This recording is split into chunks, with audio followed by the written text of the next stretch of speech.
Hello everyone, welcome to my channel DM Learn Academy YouTube প্ল্যাটফর্মে সবাইকে স্বাগত জানাই।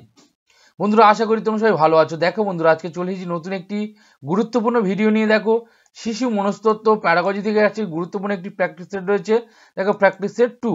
ওকে, প্র্যাকটিস সেট 2 নিয়ে চলে এসেছি আজকে। দেখো, প্রাইমারি টেট 2024-এর ডিসেম্বরে পরীক্ষা হতে চলেছে, সেই পরীক্ষাকে লক্ষ্য রেখে কিন্তু আমরা প্রতিনিয়ত তোমাদের জন্য প্র্যাকটিস সেট দিয়ে চলেছি।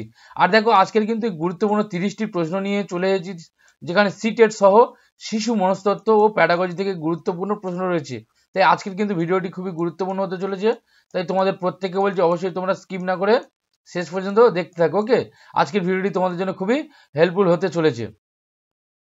দেখো বন্ধুরা, অবশ্যই তোমরা যারা আমার চ্যানেল নতুন এখনো সাবস্ক্রাইব করো, তোমরা চটপট করে সাবস্ক্রাইব করে নাও, না হলে কিন্তু এরকম গুরুত্বপূর্ণ ভিডিওগুলো তোমরা অবশ্যই করে কিন্তু মিস করে যাবে। এবং তোমরা অবশ্যই ভিডিওটি যদি ভালো লাগে অবশ্যই চটপট করে একটা করে লাইক করে দেবে সুন্দর হাত দিয়ে, এবং বন্ধুদের মধ্যে একটু শেয়ার করে দিও। ওকে, দেখো, অবশ্যই তোমরা কিন্তু সমস্ত ভিডিওর পিডিএফগুলো পেতে চাও, অবশ্যই তোমরা পেতে পারো। দেখো, তোমরা পিডিএফগুলো পাওয়ার জন্য কিন্তু আমার টেলিগ্রাম গ্রুপে যুক্ত করো। টেলিগ্রাম গ্রুপের লিঙ্ক কিন্তু ডেসক্রিপশানে দেওয়া রয়েছে। দেখো, অবশ্যই করে তোমরা সেখান থেকে যুক্ত হয়ে যেতে পারো, না হলে অবশ্যই তোমরা টেলিগ্রামে গিয়ে DM Learn Academy বলে সার্চ করতে পারো, অবশ্যই তোমরা সেখান থেকে যুক্ত হয়ে যেতে পারো। ওকে, এবং আজকের কিন্তু ভিডিওটি সম্পূর্ণ খুবই গুরুত্বপূর্ণ হতে চলেছে।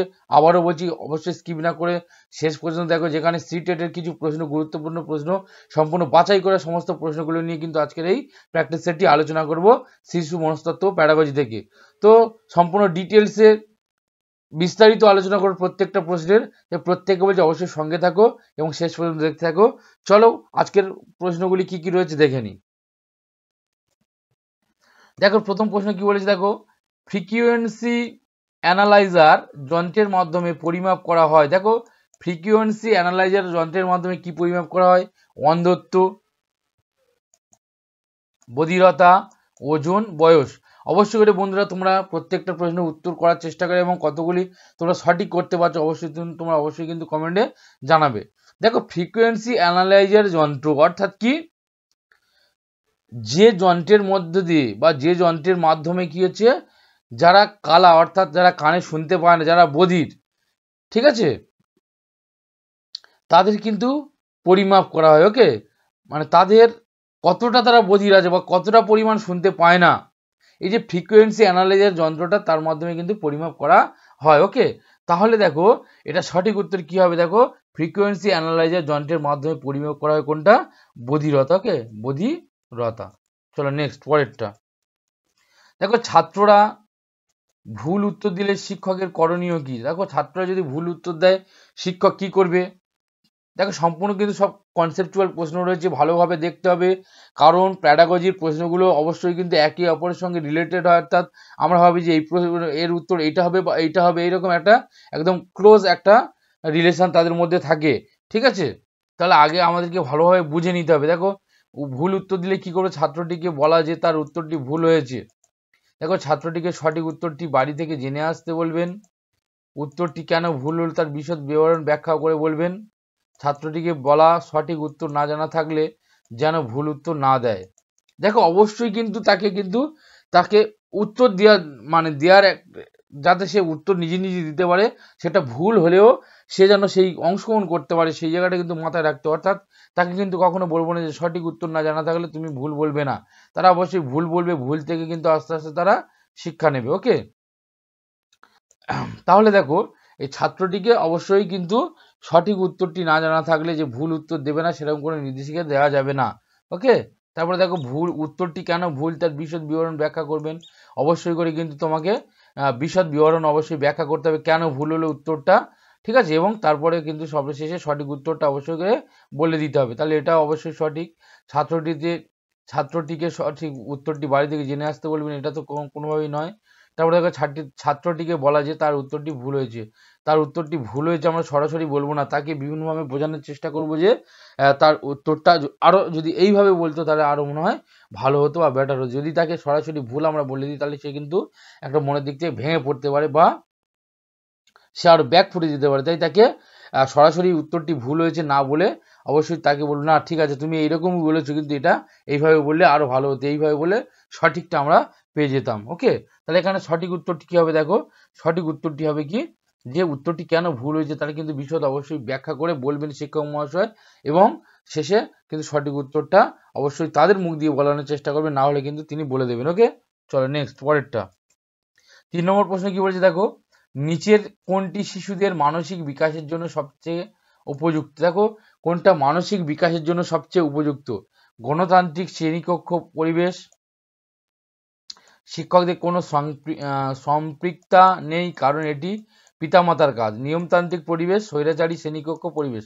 দেখো শিশুদের মানসিক বিকাশের জন্য কোনো রকমভাবে স্বৈরাচারী পরিবেশ যদি গড়ে ওঠে, সেটা কিন্তু শিশুদের কোনো রকমভাবে মানসিক বিকাশ সম্ভব হবে না সেখানে। ওকে, এবং দেখো একটা বিষয় যেটা রয়েছে নিয়মতান্ত্রিক পরিবেশ। দেখো এখানে যেটা রয়েছে নিয়মতান্ত্রিক পরিবেশ যেটা রয়েছে, কেবলমাত্র শুধু যদি বাঁধা ধরা নিয়ম থাকে তাহলে সেখানে কিন্তু শিশুদের মানসিক বিকাশ সর্বোপরিভাবে বা যথেষ্ট পরিমাণ হয় না, তাহলে এটাও কিন্তু আমরা এলিমিনেট করে দেবো। ওকে, তারপরে দেখো শিক্ষকদের কোনো সম্পৃক্ততা নেই কারণ এটি পিতামাতার কাজ। দেখো শিশুদের যে মানসিক বিকাশ সেটা কি শুধুমাত্র পিতামাতার কাজ? না, এখানে কিন্তু অবশ্যই একটা শিক্ষকের একটা গুরুত্বপূর্ণ দায়িত্ব, তাহলে এটা কিন্তু এখানে পুরোপুরিভাবে আমরা কেটে দেবো। তাহলে দেখো পড়ে আছে কি গণতান্ত্রিক শ্রেণীকক্ষ পরিবেশ। অবশ্যই কিন্তু একটা গণতান্ত্রিক শ্রেণীকক্ষ পরিবেশ এমন তৈরি করতে হবে যেখানে শিশু তার মানসিক সমস্ত বিষয়গুলি সে ভালোভাবে বুঝে উঠতে পারে এবং তার মানসিক মনের যে ক্রিয়াকলাপগুলি সে কিন্তু সেখানে প্রকাশ করতে পারে, যার ফলে তার হচ্ছে মানসিক বিকাশ সম্ভব হবে। ওকে, তাহলে দেখো গণতান্ত্রিক শ্রেণীকক্ষ পরিবেশ, ঠিক আছে, শিশুদের মানসিক বিকাশের জন্য অবশ্যই করে প্রয়োজন কিন্তু অবশ্যই একটি গণতান্ত্রিক শ্রেণীকক্ষ পরিবেশ, যেখানে সে কিন্তু তার সমস্ত সে মনের কথাগুলো সে সেখানে বলতে পারবে। ওকে, চলো নেক্সট। তারপর দেখো ভাষা অর্জন ও বিকাশের সবচেয়ে গুরুত্বপূর্ণ সময় হলো, দেখো ভাষা অর্জন অর্থাৎ অর্জন আর লার্নিং মানে শেখা আর অর্জন করা দুটোর মধ্যে কিন্তু অবশ্যই তফাৎ আছে। একটা হচ্ছে ভাষা অর্জন বলেছে মানে ল্যাঙ্গুয়েজ অ্যাকুইজিশন, আর একটা হচ্ছে কি ল্যাঙ্গুয়েজ লার্নিং। তাহলে ভাষা অর্জন ও বিকাশের সবথেকে গুরুত্বপূর্ণ সময়, দেখো ভাষা অর্জনের সবথেকে গুরুত্বপূর্ণ সময় কিন্তু অবশ্যই করে কি হবে না শৈশবকাল, কারণ শিশু কিন্তু ভাষা অর্জন যখন করবে সেটা হচ্ছে কি সব থেকে শৈশবকালটা হচ্ছে কি সব থেকে বেটার সময়। ওকে, দেখো এখানে একটু মিস্টেক হয়ে গেছে, এই বিটা কিন্তু এখান থেকে উঠে এখানে চলে এসেছে। ওকে, তাহলে দেখো ভাষা অর্জন যদি বলি, যদি যে ভাষা অর্জন না বলে যদি বলতো ভাষা শেখা, ঠিক আছে, ল্যাঙ্গুয়েজ লার্নিং, তাহলে কিন্তু একদম শৈশবকালে কিন্তু সে ল্যাঙ্গুয়েজ লার্নিংটা খুব ভালোভাবে করতে পারবে। কিন্তু ভাষা অর্জন অর্থাৎ আত্মীকরণ, ভাষা সে কিন্তু আয়ত্ত করতে পারবে একদম শৈশবকাল থেকে। ওকে, তাহলে সঠিক উত্তরটি কি হয়ে গেল দেখো শৈশবকাল। চলো নেক্সট। 5 নম্বর প্রশ্ন কি বলছে দেখো, ফ্রিকোয়েন্সি অ্যানালাইজার যন্ত্রের মাধ্যমে পরিমাপ করে। দেখো এটা আমরা অবশ্যই করলাম, আবার এটা রিপিট হয়ে গেছে। দেখো অবশ্যই করে কি হবে যে বধিরতা। ওকে, বধিরতার হচ্ছে সঠিক উত্তর। নেক্সট দেখো নিচের কোনটি লরেন্স কোলবার্গ দ্বারা প্রস্তাবিত নৈতিক বিকাশের একটি পর্যায়? দেখো কোলবার্গের নৈতিক বিকাশের একটি পর্যায় কি, দেখো latency stage, social contact orientation, concrete operational stage, industry বনাম ইনফিরিয়রিটি স্টেজ। দেখো ইন্ডাস্ট্রি বনাম ইনফিরিয়রিটি স্টেজ কিন্তু কোলবার্গের নয়, কারণ আমরা জানি কোলবার্গ দিয়েছে নৈতিক বিকাশ। ওকে, তাহলে এটা কিন্তু আমরা প্রথমে কেটে দেবো। ওকে, অবশ্যই দেখো কোলবার্গের হচ্ছে কি দ্বারা প্রস্তাবিত যে নৈতিক বিকাশের একটা পর্যায় সেটা কি হতে, সেটা হচ্ছে কি সোশ্যাল কন্ট্যাক্ট ওরিয়েন্টেশন, কারণ হচ্ছে কি শিশু হচ্ছে বা শিক্ষার্থী সামাজিক বা সমাজের সঙ্গে যোগাযোগের মাধ্যমে কিন্তু অবশ্যই তার বিকাশটা কিন্তু একটা সঠিকভাবে গড়ে উঠবে। ওকে, তার নৈতিক যে বিকাশটা অবশ্যই করে হবে। তাহলে সোশ্যাল কন্ট্যাক্ট ওরিয়েন্টেশন, যদি সে সমাজের মধ্যে এক অপরের মধ্যে মেলামেশা না করে বা সমাজের মধ্যে নিজেকে যদি তুলে না ধরে, তাহলে কিন্তু তার সেই নৈতিক বিকাশটা সঠিকভাবে হবে না। ওকে, তাহলে এখানে সঠিক উত্তরটি কি হয়ে গেল দেখো বিটটা। নেক্সট পরেরটা 7 নম্বর দেখো, একজন কার্যকরী শিক্ষক হওয়ার জন্য এটি গুরুত্বপূর্ণ। দেখো একজন কার্যকরী শিক্ষক হওয়ার জন্য কি গুরুত্বপূর্ণ, দেখো বই থেকে লেখা উত্তরগুলির ওপর জোর দেওয়া, কেবলমাত্র বই থেকে লেখা উত্তরগুলির উপর জোর দেওয়া, দলগত কার্যকলাপের পরিবর্তে পৃথক শিক্ষার উপর মনোযোগ দেওয়া, শিক্ষার্থীদের দ্বারা প্রশ্ন করার কারণে সৃষ্ট ব্যাঘাত এড়ানো, আর শিক্ষার্থীদের সাথে যোগাযোগ করা। দেখো বই থেকে লেখা উত্তরগুলির উপর জোর দেওয়া, যে বই থেকে যে সকল উত্তর রয়েছে সেই উত্তরগুলো যদি আমরা শুধু কেবলমাত্র জোর দিই তাহলে কিন্তু একজন কার্যকরী শিক্ষক তিনি হতে পারবেন না, অবশ্যই করে না। কারণ কেবলমাত্র বইটা যে বা বইয়ের মধ্যে যে লেখা উত্তরগুলো আছে সেগুলো যে শিক্ষার্থীর সার্বিক বিকাশের একটা গুরুত্বপূর্ণ বিষয় ওঠে তা নয়। তাহলে এখানে কিন্তু এটা সঠিক নয়, কারণ একজন কার্যকরী শিক্ষক হতে গেলে কিন্তু কেবলমাত্র শুধু বইয়ের যে প্রশ্নগুলো রয়েছে বই সম্পর্কে সে যদি খুবই জ্ঞানী হয় বা সেক্ষেত্রে কিন্তু সে ভালো শিক্ষক হতে পারবে না। তারপরে দেখো দলগত কার্যকলাপের পরিবর্তে পৃথক শিক্ষার উপর মনোযোগ। দেখো অবশ্যই কিন্তু শিক্ষার্থীদের শিক্ষা দিতে গেলে অবশ্যই দলগত কার্যকলাপটা একটা গুরুত্বপূর্ণ একটা বিষয়, পিয়ার লার্নিং। ওকে, তো সেই ক্ষেত্রে দলগত কার্যকলাপের পরিবর্তে পৃথক শিক্ষার উপর মনোযোগ বলেছে, তাহলে এটাও কিন্তু কোনোভাবেই নয়। তারপর দেখো শিক্ষার্থীদের দ্বারা প্রশ্ন করার কারণে সৃষ্ট ব্যাঘাত এড়ানো। হয়তো অনেক শিক্ষার্থীদের কাছে প্রশ্ন করছে, সেই প্রশ্নগুলো যে ক্লাসরুমে ব্যাঘাত সৃষ্টি করছে, সেটা ব্যাঘাত করার জন্য কি করছে, শিক্ষক মহাশয় প্রশ্নগুলো এড়িয়ে যাচ্ছে। কিন্তু এক্ষেত্রে শিক্ষক মহাশয় কিন্তু কোনো রকমভাবে প্রশ্ন এড়িয়ে যাবেন না, তাদের প্রশ্নগুলো শুনতে হবে এবং তাদের সঙ্গে সেই প্রশ্নগুলো নিয়ে খোলা মনে আলোচনা করতে হবে। ওকে, অর্থাৎ শিক্ষার্থীদের সঙ্গে কিন্তু একটা ভালো কমিউনিকেশন তৈরি করতে হবে বা যোগাযোগ একটা তৈরি করতে হবে শিক্ষার্থীদের মধ্যে, অর্থাৎ শিশুরা যেন তাকে আগ্রহান্বিত হয়ে বিভিন্ন বিষয়গুলো জিজ্ঞাসা করে এবং তিনিও যেন তাদের সেই বিষয়গুলো ভালোভাবে বিস্তারিতভাবে আলোচনা করে দেয়। অর্থাৎ শিক্ষার্থীদের সাথে যে যোগাযোগ, সেই যোগাযোগ কমিউনিকেশনটা কিন্তু অবশ্যই করে সবথেকে গুরুত্বপূর্ণ একটা বিষয়। ওকে, চলো নেক্সট। বলছে ফ্ল্যাশ কার্ড কি ধরনের শিখন প্রদীপন। দেখো শ্রুতি নির্ভর, দৃশ্য নির্ভর, দৃশ্য শ্রুতি নির্ভর, কার্যকরী প্রদীপন। ওকে, দেখো অবশ্যই কিন্তু একটা যে ফ্ল্যাশ কার্ড বলতে কি বুঝি, আমরা বিভিন্ন ধরনের কার্ড থাকে, কি হয় তাতে বিভিন্ন ছবি বা বিভিন্ন সংখ্যাগুলো থাকে, সেগুলো কিন্তু আমরা দেখিয়ে শিক্ষার্থীদের তাদেরকে আমরা শেখাতে পারি। ওকে, তাহলে কি হচ্ছে যে এটা কিন্তু আমরা কেবলমাত্র দেখিয়ে তাদেরকে শেখাতে পারি। ফ্ল্যাশ কার্ডগুলো এগুলো এক ধরনের কার্ড, ঠিক আছে, এটা শিক্ষার্থীদের দেখিয়ে দেখিয়ে আমরা পড়াতে পারি, অর্থাৎ এটা হচ্ছে কি দৃশ্য নির্ভর। ওকে, চলো সঠিক উত্তর হয়ে গেল বিটা দৃশ্য নির্ভর। নেক্সট পরেরটা দেখো, 9 নম্বর প্রশ্নে কি বলেছে, অভিজ্ঞতার তাত্ত্বিক ব্যাখ্যাকে সহজ করে তোলে। অভিজ্ঞতা ব্যতীত তত্ত্ব গ্রহণ করা সহজ নয়। দেখো অভিজ্ঞতা তাত্ত্বিক ব্যাখ্যাকে সহজ করে তোলে আর অভিজ্ঞতা ব্যতীত তত্ত্ব গ্রহণ করা সম্ভব নয়। বক্তব্যটি কার? দেখো বলছে পেস্তালসির, থর্নডাইকের, জন ডিউয়ের ওপরের কারণ নয়। তাহলে দেখো অভিজ্ঞতা তাত্ত্বিক ব্যাখ্যাকে সহজ করে দিলে অভিজ্ঞতা ব্যতীত তত্ত্ব গ্রহণ করা সহজ নয়। বক্তব্যটি কে বলেছিলেন? অবশ্যই দেখো বন্ধুরা, তোমরা আমার চ্যানেলে নতুন যারা, তোমরা অবশ্যই করে সাবস্ক্রাইব করে নাও এবং যদি ভালো লাগে প্রত্যেকে একটা করে লাইক করে দাও এবং বন্ধুদের মধ্যে একটু শেয়ার করে দাও। ওকে, দেখো তাহলে সঠিক উত্তরটি কি হবে? অবশ্যই করে কিন্তু দেখো অভিজ্ঞতার তাত্ত্বিক ব্যাখ্যাকে সহজ করে দিয়ে অভিজ্ঞতা ব্যতীত তত্ত্ব গ্রহণ করা সম্ভব নয়, এই যে উক্তিটি, এই উক্তিটি কিন্তু অবশ্যই করেছিলেন কে? John Dewey. ওকে, চলো নেক্সট। দেখো যেখানেই জীবন সেখানেই সমাজ, কে বলেছেন? যেখানেই জীবন সেখানেই সমাজ। দেখো August Comte, Herbert Spencer, MacIver ও পেজ, কনফুসিয়াস তো কোনোভাবেই নয়। দেখো কে বলেছিলেন যেখানেই জীবন সেখানেই সমাজ? এই কথাটা কিন্তু অবশ্যই করে বলেছিলেন ম্যাকাইভার ও পেজ। ওকে, নেক্সট পরেরটা দেখো, এনসিএফ 2005 অনুসারে ত্রুটিগুলি গুরুত্বপূর্ণ কারণ। দেখো ত্রুটি কেন গুরুত্বপূর্ণ? ছাত্রদের পাস এবং ফেলের গোষ্ঠীতে শ্রেণীবদ্ধ করার গুরুত্বপূর্ণ হাতিয়ার, অর্থাৎ ভুলগুলির মাধ্যমে শিক্ষার্থীরা পাস করছে না ফেল করছে সেটা একটা শ্রেণীবদ্ধ করার গুরুত্বপূর্ণ হাতিয়ার। একটি উপায় প্রদান করে শিক্ষকদের বাচ্চাদের বোকাঝোকা করার জন্য। দেখো ভুল হলে যে শিক্ষকদের বাচ্চাদেরকে বোকাঝোকা করবে তার একটা গুরুত্বপূর্ণ উপায়, এটা তো কোনোভাবেই নয়। কারণ এখন তো বর্তমানে শিক্ষা ব্যবস্থা থেকে শিক্ষকদেরকে বা বাচ্চাদেরকে বোকাবকি করা কিন্তু একটা কোনো রকমভাবে যায় না। অবশ্যই তাদের সঙ্গে বন্ধুর মতন ব্যবহার করতে হয়, কারণ বর্তমান শিক্ষাক্ষেত্রে teacher is a philosopher and guide. Okay, as a teacher is a philosopher friend and guide. তাহলে সেক্ষেত্রে শিক্ষার্থীদের কিন্তু কোনোভাবে বোকাঝোকা মারধর করা যাবে না। তারপরে দেখো শিশুদের বলেছে চিন্তাভাবনা অন্তর্দৃষ্টি প্রদান করে, সমাধান শনাক্ত করতে সাহায্য করে, কিছু বাচ্চাকে ক্লাস থেকে সরিয়ে দেওয়ার জন্য জায়গা দিন।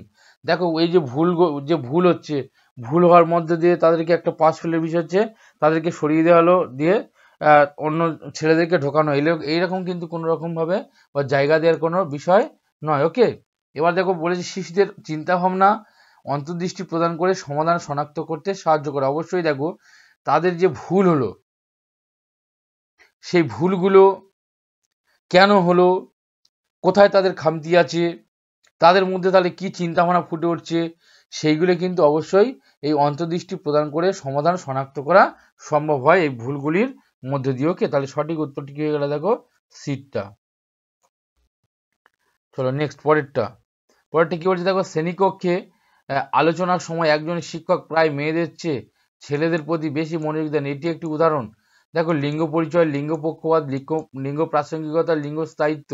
দেখো শ্রেণীকক্ষে আলোচনার সময় একজন শিক্ষক যখন প্রায় মেয়েদের চেয়ে ছেলেদের প্রতি বেশি মনোযোগ দেয়, সেটা কিন্তু অবশ্যই একটা কি লিঙ্গ পক্ষপাতের উদাহরণ হয়ে যাবে। ওকে, লিঙ্গ পক্ষপাতের উদাহরণ, অর্থাৎ শিক্ষক মহাশয় মনে করেন যে মেয়েদের দ্বারাই তেমন কিছু হবে না, কারণ মেয়েরা সেই তারা পড়াশোনা করে তারা অবশ্যই সংসারে কাজকর্ম করবে, তাহলে ছেলেরা অনেক ক্ষেত্রে অনেকে বলে যে ছেলেরা অঙ্ক ছেলেরা নেবে, ঠিক আছে, অঙ্ক বিজ্ঞান ছেলেরা পড়বে এবং বাংলা বা অন্যান্য সাবজেক্টগুলো কিছু মেয়েরা পড়বে। কি এইটা হচ্ছে বড় সব থেকে একটা লিঙ্গ পক্ষপাতের বিষয়, অর্থাৎ সবাইকে সমানভাবে ভাবতে হবে এবং কোনো মেয়ে বা কোনো ছেলেকে আলাদা রকমভাবে দেখা যাবে না। যখন এই ছেলে মেয়েদেরকে যখন আলাদা রকমভাবে দেখা হবে বা ছেলেদের প্রতি বেশি মনোযোগ দেওয়া হবে বা মেয়েদের প্রতি বেশি মনোযোগ দেওয়া হবে, সেটা হচ্ছে কি লিঙ্গ পক্ষপাত। চলো নেক্সট পরেরটা 4 নম্বর প্রশ্ন কি বলছে দেখো, প্রশিক্ষণ ও শিক্ষাকে কিসের দ্বারা বিবেচনা করা হয়। দেখো প্রশিক্ষণ ও শিক্ষাকে কিসের দ্বারা বিবেচনা করা হয়, প্রাকৃতিক সামাজিকরণ, পরিকল্পিত সামাজিকরণ, সাকারাত্মক সামাজিকরণ, কোনোটি নয়। দেখো প্রশিক্ষণ ও শিক্ষাকে বলেছে, দেখো প্রশিক্ষণ ও শিক্ষাকে অবশ্যই করে কিন্তু, যেহেতু প্রশিক্ষণ আর শিক্ষা, প্রশিক্ষণ এবং শিক্ষা কিন্তু একটা দেখো পরিকল্পিত, শিক্ষা কিন্তু অবশ্যই করে একটা কিন্তু পরিকল্পিত বিষয়। ওকে, তাহলে এখানে অবশ্যই করে কি হয়ে যাবে পরিকল্পিত সামাজিকীকরণ। ওকে, চলো নেক্সট পরেরটা দেখো, নিচের কোনটি প্রি অপারেশনাল চিন্তার সীমাবদ্ধতা নয়, কোনটি প্রি অপারেশনাল চিন্তার সীমাবদ্ধতা নয়। দেখো অপরিবর্তনীয়তা, এখানে দেখো সিটের 2018 সালের কিন্তু জুলাই মাসের প্রশ্ন থেকে মনোনিবেশ করার প্রবণতা, প্রতীকী চিন্তার বিকাশ, অহংকেন্দ্রিকতা। তাহলে নিচের কোনটি প্রি অপারেশনাল চিন্তার সীমাবদ্ধতা নয় বলেছে, অপরিবর্তনীয়তা, মনোনিবেশ করার প্রবণতা, প্রতীকী চিন্তার বিকাশ, অহংকেন্দ্রিকতা। দেখো অবশ্যই করে এই যে প্রি অপারেশনাল স্টেজ, এই স্টেজে কিন্তু অহংকেন্দ্রিকতাটা কোনোভাবেই আসে না। ওকে, এবং এই প্রি অপারেশনাল স্টেজ, এই স্টেজের এই যে প্রতীকী কোনো বিষয় তার ক্ষেত্রে যে চিন্তার যে বিকাশ ঘটবে সেটা কিন্তু হয় না। আর অপরিবর্তনীয়তা এটাও নয়, কোনটা হবে যে মনোনিবেশ করার প্রবণতা, ঠিক আছে, এটা কিন্তু সীমাবদ্ধ থাকে না, অর্থাৎ সে কিন্তু বা শিশু সে যে কোনো ক্ষেত্রে কিন্তু একটা মনোনিবেশ করতে পারে, তার একটা মনোনিবেশের একটা বিস্তার কিন্তু ব্যাপক আকারে থাকে। ওকে, নেক্সট পরেরটা দেখো, প্রতিবন্ধী হাতের লেখার সাথে জড়িত লেখার ক্ষমতার ঘাটতি হলো। দেখো যখন লেখার ক্ষমতার ঘাটতি হবে, দেখো এখানে সিটের 2015 প্রশ্ন ছিল এটা, লেখার ক্ষমতার ঘাটতি হলে কি হবে, ডিসগ্রাফিয়া, ডিসপ্রাক্সিয়া, ডিসলেক্সিয়া, ডিসক্যালকুলিয়া। অবশ্যই তোমরা কমেন্টে অবশ্যই উত্তরটি অবশ্যই তোমরা জানাবে এবং কতগুলো তোমাদের সঠিক হচ্ছে অবশ্যই তোমরা জানাবে এবং কোথাও কোনো সমস্যা থাকলে অবশ্যই কমেন্টে জানাও। দেখো ডিসগ্রাফিয়া, অবশ্যই কিন্তু লেখার ক্ষেত্রে যদি কোনো সমস্যা থাকে তখন সেটাকে আমরা কি বলি, ডিসগ্রাফিয়া। ওকে,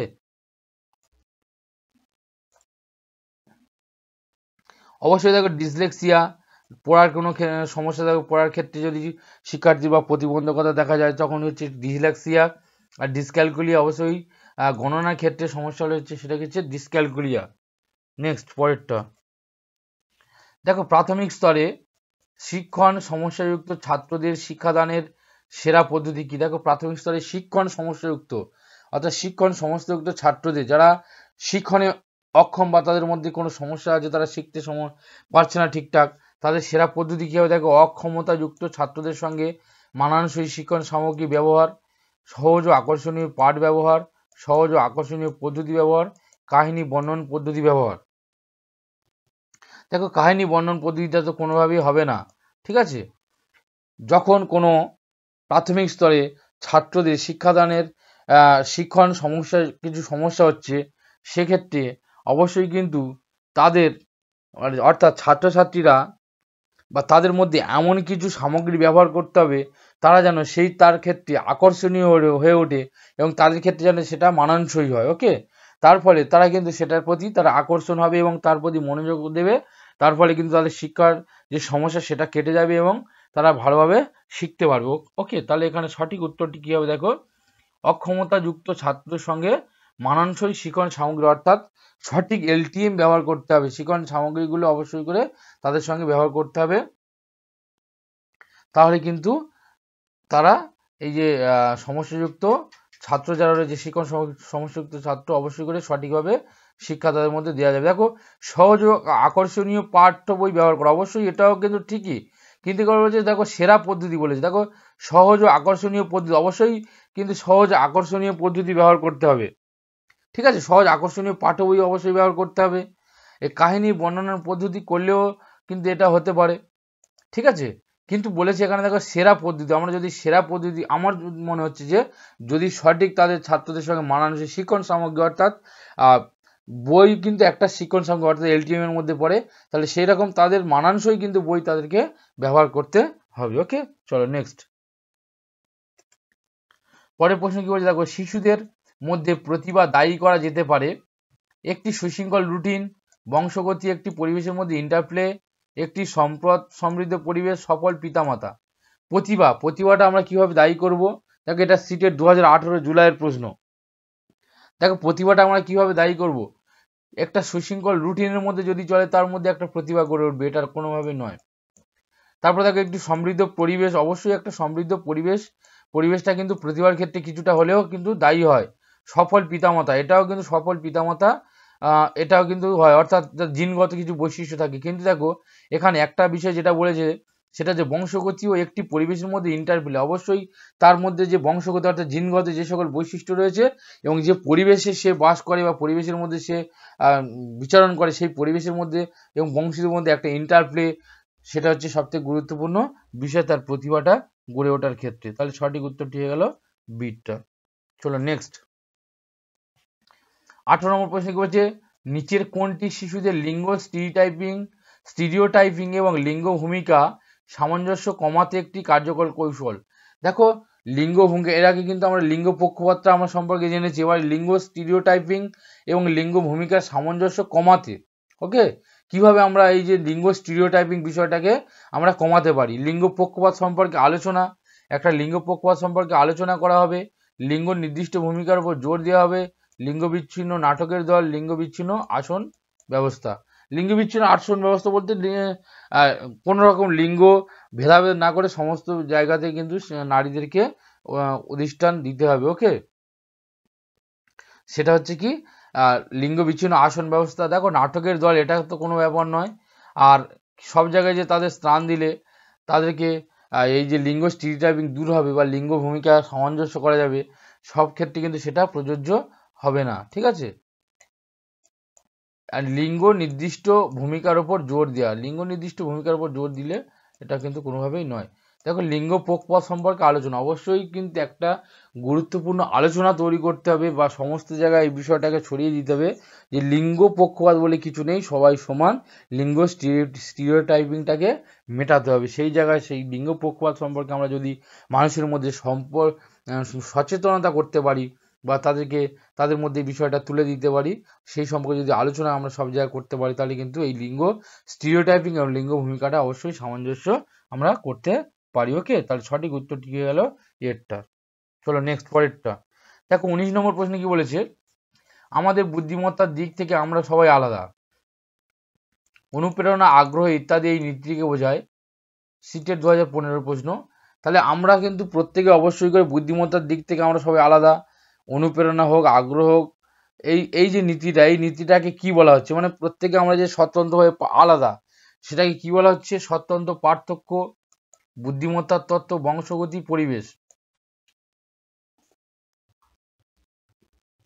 দেখো, অবশ্যই করে যখন আমরা প্রত্যেকে নিজেদের মধ্যে যখন আলাদা হব, অর্থাৎ আমার একটা নিজস্ব কিন্তু অনুপ্রেরণা রয়েছে, আগ্রহ রয়েছে, প্রত্যেক মানুষের মধ্যে আলাদা আলাদা একটা ট্যালেন্ট রয়েছে, তার বিচার বুদ্ধি রয়েছে আলাদা, তাহলে সেই জায়গা থেকে কি হচ্ছে, সে তার স্বতন্ত্র পার্থক্য, অর্থাৎ সে অন্যের থেকে কিন্তু নিজস্ব তার একটা পার্থক্য রয়েছে, সেটা হচ্ছে কি স্বতন্ত্র পার্থক্য। অর্থাৎ বুদ্ধিমত্তার দিক থেকে যখন সবাই আলাদা হয়, অনুপ্রেরণা, আগ্রহ ইত্যাদির দিক থেকে, এই নীতিটাকে বলা হচ্ছে কি স্বতন্ত্র পার্থক্য।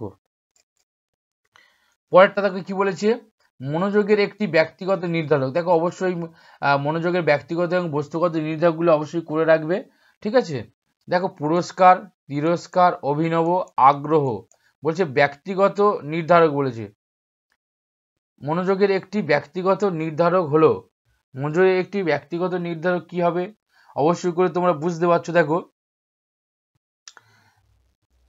এই যে পুরস্কার, এটা কিন্তু বস্তুগত, তিরস্কার অভিনবত্ব অর্থাৎ নতুন করে, এটাও কিন্তু বস্তুগত, আর আগ্রহ অর্থাৎ তার ব্যক্তির নিজস্ব আগ্রহ একটা হচ্ছে কি মনোযোগের নির্ধারক, সেটা হচ্ছে কি এটা ব্যক্তিগত নির্ধারক।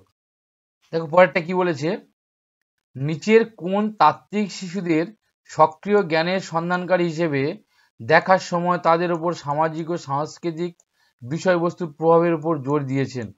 নিচের কোন তাত্ত্বিক শিশুদের সক্রিয় জ্ঞানের সন্ধানকারী হিসেবে দেখার সময় তাদের উপর সামাজিক ও সাংস্কৃতিক বিষয়বস্তুর প্রভাবের উপর জোর দিয়েছে। অবশ্যই করে সামাজিক এবং সাংস্কৃতিক যখন বলবে তখন কিন্তু আমরা অবশ্যই বিশেষ করে কি করব, চোখ বুঝে যে আমরা লেভ ভাইগটস্কির কথা কিন্তু যদি উল্লেখ থাকে অবশ্যই কিন্তু লেভ ভাইগটস্কির আমরা দাগ মেরে দেব, কারণ হচ্ছে কি আমরা জানি যে সামাজিক তত্ত্ব যেটা, সেটা হচ্ছে কি লেভ ভাইগটস্কির তত্ত্ব। ওকে, চলো নেক্সট। একজন শিক্ষকের প্রাথমিক দায়িত্ব কি? একজন শিক্ষকের প্রাথমিক দায়িত্ব দেখো, পাঠ্যসূচি অনুযায়ী নির্দিষ্ট সময়ের মধ্যে শিক্ষাদান, ছাত্রদের নির্দিষ্ট পাঠ্যপুস্তক ছাড়া সহায়ক গ্রন্থ পড়তে উৎসাহ দান, ব্যাপক পাঠ্যাভ্যাস ও বিচার শক্তি যথাযথ প্রয়োগে ছাত্রদের উৎসাহ দান, ছাত্রদের পরীক্ষায় ভালো ফল সুনিশ্চিত করা। দেখো কেবলমাত্র ভালো ফল সুনিশ্চিত করা সেটা কিন্তু কোনোভাবে শিক্ষকের প্রাথমিক দায়িত্ব নয়। ওকে, দেখো ব্যাপক পাঠাভ্যাস ও বিচার শক্তির যথাযথ প্রয়োগ, ছাত্রদের উৎসাহ দান। ব্যাপক পাঠাভ্যাস, প্রচুর পরিমাণে শিক্ষার্থী যদি পাঠ পড়ে এবং তার বিচার শক্তি যথাযথ প্রয়োগে যদি ছাত্রদের উৎসাহ দান করে, সেটা হচ্ছে কি প্রাথমিক দায়িত্ব হবে শিক্ষকের।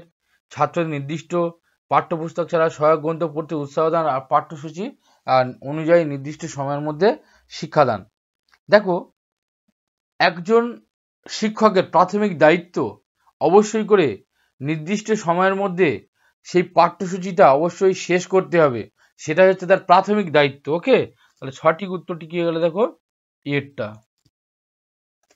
পরেরটা কি বলেছে দেখো, বলেছে সাধারণ শিক্ষার্থীদের সাথে সুবিধাবঞ্চিত শিক্ষার্থীদের পড়ানো উচিত। এর অর্থ হলো অন্তর্ভুক্তিমূলক শিক্ষা, বিশেষ শিক্ষা, সমন্বিত শিক্ষা, একচেটিয়া শিক্ষা। দেখো অবশ্যই কিন্তু উচিত সাধারণ শিক্ষার্থীদের সাথে সুবিধা বঞ্চিত শিক্ষার্থীদের পড়ানো। এর অর্থাৎ যখন সাধারণ শিক্ষার্থীদের সঙ্গে সুবিধা বঞ্চিত শিক্ষার্থীদের পড়ানো হবে তখন সেটাকে বলা হয়ে যায় কি অন্তর্ভুক্তিমূলক শিক্ষা। ওকে, তাহলে অন্তর্ভুক্তিমূলক শিক্ষা, কারণ সাধারণ শিক্ষার্থীদের সঙ্গে যখন আমরা বঞ্চিত বা পিছিয়ে পড়া শিক্ষার্থীদের যখন তাদের সঙ্গে আমরা অ্যাড করি বা তাদের একসঙ্গে পড়াই, সেটাকে বলা হচ্ছে কি অন্তর্ভুক্তিমূলক শিক্ষা। চলো নেক্সট, পরেরটা কি বলেছে, সংবেদনমূলক অভিজ্ঞতার অর্থপূর্ণ সমন্বয় হলো, সংবেদনমূলক অভিজ্ঞতার অর্থপূর্ণ সমন্বয়। দেখো স্মরণ, শিখন, প্রত্যক্ষণ, পরিণমন। দেখো সংবেদনমূলক অভিজ্ঞতার অর্থপূর্ণ সমন্বয় অর্থাৎ সংবেদনমূলক যে সকল অভিজ্ঞতা রয়েছে তার যেই একসঙ্গে সমন্বয় সাধন, একসঙ্গে সমন্বয় গড়ে ওঠা, সেটা হচ্ছে কি শিখন। ওকে, সেটা হচ্ছে শিখন, অর্থাৎ সংবেদনমূলক অভিজ্ঞতার যে সমন্বয়, অর্থপূর্ণ সমন্বয়, সেটা হচ্ছে কি শিখন। নেক্সট 25 নম্বর প্রশ্ন কি বলছে দেখো, মূল্যায়নের প্রাথমিক উদ্দেশ্য হওয়া উচিত। মূল্যায়নের প্রাথমিক উদ্দেশ্য কি হওয়া উচিত? দেখো শিক্ষার্থীদের পদমর্যাদা নির্ধারণ করা, শিশুদের স্পষ্টতা ও সম্পর্কিত ধারণা সম্পর্কে বিভ্রান্তি বোঝা, ছাত্রদের স্কোর অনুযায়ী লেবেল করা, রিপোর্ট কার্ডে ফেল বা পাস চিহ্নিত করা। মূল্যায়নের প্রাথমিক যে উদ্দেশ্য, সেই উদ্দেশ্য অবশ্যই হওয়া উচিত। অবশ্যই বন্ধুরা তোমরা কমেন্টে জানাও কোনটা হওয়া উচিত। দেখো, শিক্ষার্থীদের পদমর্যাদা নির্ধারণ, সে কোন পদে, রোল নম্বর 1 হবে না 2 হবে না 3 হবে না 4 হবে, সেইটা যদি প্রাথমিক উদ্দেশ্য হয়। তারপরটা দেখো, শিশুদের স্পষ্টতা ও তার সম্পর্কিত ধারণা সম্পর্কে বিভ্রান্তি বোঝা, ছাত্রদের স্কোর অনুযায়ী লেবেল করা, অর্থাৎ কে কত নম্বর স্কোর হয়েছে, 1 হবে না 2 হবে।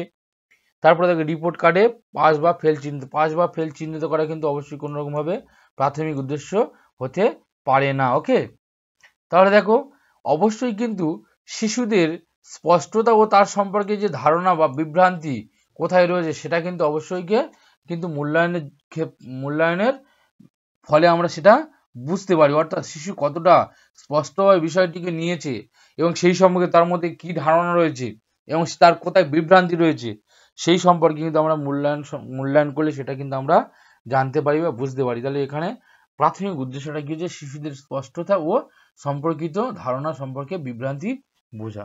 চলো নেক্সট পরেরটা, বুদ্ধিমত্তা। দেখো, বুদ্ধিমত্তা হলো সিটের 2016 ফেব্রুয়ারি প্রশ্ন রয়েছে, সামর্থ্যের একটি সেট, একটি একক ও সাধারণ ধারণা, অন্যদের অনুকরণ করার ক্ষমতা, একটি নির্দিষ্ট ক্ষমতা। দেখো, বুদ্ধিমত্তা সবসময় মাথায় রাখতে হবে অবশ্যই করে কিন্তু একটা সামর্থ্যের একটি সেট। পরেরটা 27 নম্বর প্রশ্ন, দেখো, আবেগ এবং উপলব্ধি একে অপরের থেকে সম্পূর্ণ আলাদা, স্বাধীন, আন্তঃবোনা এর সাথে সম্পর্কিত নয়। দেখো, 27 নম্বর প্রশ্ন, আবেগ এবং উপলব্ধি অবশ্যই করে কিন্তু একটা একে অপরের মধ্যে কিন্তু আন্তঃবোনা সম্পর্ক রয়েছে। ওকে, চলো নেক্সট 28 নম্বর প্রশ্ন কি বলেছে, দেখো, মানসিক বয়স কথাটি সর্বপ্রথম কে প্রবর্তন করেন? আলফ্রেড বিনে, সাইমন লেভেটর, উইলিয়াম স্টার্ন। মানসিক বয়স কথাটি সর্বপ্রথম কে প্রবর্তন করেছিলেন? অবশ্যই বন্ধুরা তোমরা অবশ্যই জানো যে আলফ্রেড বিনে, না সাইমন, না লেভেটর, না উইলিয়াম স্টার্ন। মানসিক বয়স কথাটি প্রথম কিন্তু প্রবর্তন করেছিলেন কি? বিনে সাইমন্স। ওকে, বিনে সাইমন্স। নেক্সট দেখো, শিখন কি? সিটের 2016 ফেব্রুয়ারি প্রশ্ন, একজন শিক্ষার্থীর আবেগ দ্বারা প্রভাবিত হয় না, আবেগের সাথে খুব কম সম্পর্ক রয়েছে, একজন শিক্ষার্থীর আবেগ থাকে স্বাধীন, একজন শিক্ষার্থীর আবেগ দ্বারা প্রভাবিত হয়। শিখন, দেখো অবশ্যই কিন্তু শিখন একজন শিক্ষার্থীর আবেগ দ্বারা প্রভাবিত হয়। ওকে, একজন শিক্ষার্থীর আবেগ দ্বারা শিখন কিন্তু প্রভাবিত হয়। চলো নেক্সট পরেরটা কি বলেছে, আজকের প্র্যাকটিস সেটের শেষ প্রশ্ন। দেখো, বিশেষ শিক্ষা হল, বিশেষ শিক্ষা কি? অবশ্যই বন্ধুরা তোমরা যারা আমার চ্যানেলে নতুন এখনো সাবস্ক্রাইব করে নাও, তোমরা চটপট করে সাবস্ক্রাইব করে নাও এবং প্রত্যেকে একটা করে লাইক করে দাও তোমাদের সুন্দর আঙুল দিয়ে, এবং অবশ্যই বন্ধুদের কাছে প্রচুর পরিমাণে শেয়ার করে দাও।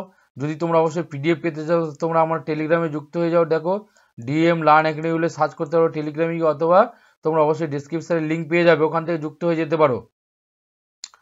দেখো, বিশেষ শিক্ষা হলো প্রতিবন্ধীদের শিশুদের জন্য শিক্ষা, সুচিকিৎসক হওয়ার জন্য শিক্ষা, ভালো নেতা হওয়ার জন্য শিক্ষা, প্রতিযোগিতামূলক পরীক্ষায় সফল হওয়ার জন্য শিক্ষা। বিশেষ শিক্ষা অবশ্যই কিন্তু সবসময় মনে রাখতে হবে প্রতিবন্ধী শিশুদের জন্য শিক্ষা, অর্থাৎ যারা শারীরিকভাবে বা মানসিকভাবে কোনো দিক থেকে অক্ষম রয়েছে তাদের ক্ষেত্রে কিন্তু আমরা বিশেষ শিক্ষা প্রদান করে থাকি। ওকে, তো বন্ধুরা দেখো, আজকে প্র্যাকটিস সেটে এই 30টি গুরুত্বপূর্ণ প্রশ্ন ছিল। আশা করছি প্র্যাকটিস সেটটি তোমাদের ভালো লেগেছে, তোমাদের ক্ষেত্রে খুবই হেল্পফুল হতে চলেছে। তাই প্রত্যেকে ভিডিওটি দেখার জন্য অসংখ্য ধন্যবাদ জানাই। আবার দেখা হবে নতুন একটি ভিডিও নিয়ে।